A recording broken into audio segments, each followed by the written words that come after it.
Mas hayag, mas lingaw, mas busy. Mogid na ang Christmas season diri sa Subo. But along with all the festivities, we may also experience a big jump with our electricity use. What's up mga kasiloy? I'm B. Gaga from CDN Digital. Today, together with Design Electric, atong istoryahan unsa ang energy efficiency during Christmas ug unsa ang atong mabuhat para makaminos sa atong konsumo without dimming the holiday spirit. Let's go!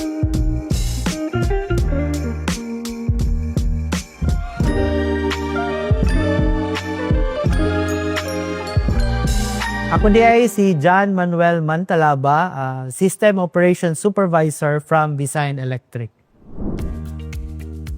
So, sama na ako as konsumidor po sa Design Electric. So, importante yun na makasave ta o gasto sa ato ang kuryente because we want magud na mag-enjoy po sa holidays, sa Christmas especially, while dili po ta mabalaka sa ato ang gasto niya kung pila atong bayro noon sa kuryente. So once mag-start ang holiday season, kita no as family kay magpasiga na ta sa atong balay, may mga Christmas lights niya, mag-prepare ta sa mga Noche Buena nato. So we are using mga small appliances like sa atong ref, daghan nagsulod. Yan, naapot tayo mga fryer, mga electric stove. So maka-notice yun ta na as you somehow increase sa ato ang pagkonsum sa kuryente. But again, if we are just kanang responsible enough na kugi lang, so dili yun ta mabalaka no sa pagtaas yapon sa kuryente, basta responsible lang yun ta. During Christmas kay since ting bonus or kanang holiday, dakog singil sa kuryente. So that's very untrue. Di gyud na siya tinuod kay it's because ang ato ang bill manggod sa kuryente magdepende ra gyud na kung pila atong gikonsumo. Di siya ingon kay tungod December or holiday ting bonus dako og bill, dako og singil. So that's very untrue. Yes, tay makalimot magyud ta. Ginahan sa pasigarbo sa balay kay pasiga sa suga, sa Christmas lights. So, adjay tendency na makalimot ta og turn off sa ato ang suga. Then naapoy times kita na since daghan na matag sulod sa atong ref kay natin ipangpalit. So, makalimot tag close, sige ta close, open sa atong ref. Na somehow what tagabaw na dako na di siya konsumo pod. So, being mindful lang yun sa mga konsumidor, dili malimtan o palong, mindful lang yun sa paggamit sa kuryente. Isa kay highly recommendable ang kanang pag-use og mga LED lights. Of course, magpasigarbo ta sa balay nya hayag. If katumagog mga standard or katong karaan na bulbs, mas taas man siya konsumo. So, I highly recommend mga LED lights. Kaduha siguro since December na, di ba kay bugnaw na ang panahon ba sa December. So maybe we can also use kanang natural ventilation lang ingana. Kay usually pinakadako kuha sa kuryente is aircon manggod. So kung bugnaw ang panahon, mas maayo jud na i-use to.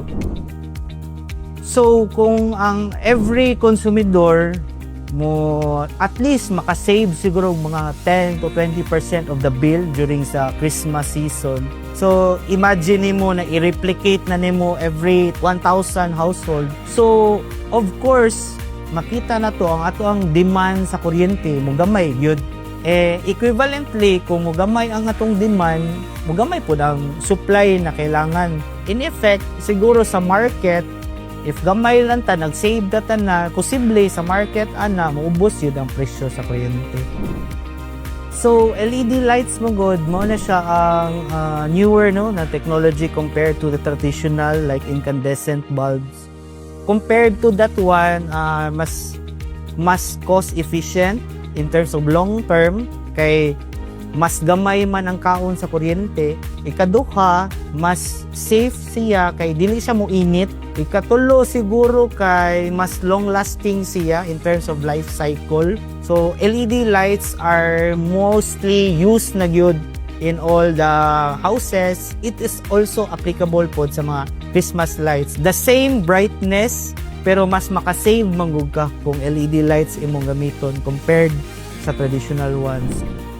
So, in long-term use siguro, samot magsigit tagpasiga og suga sa Christmas lights, the better yun na gamiton ang LED kay mas gamay siya og kaon sa kuryente. So, again, highly recommendable yun na mo use of LED lights.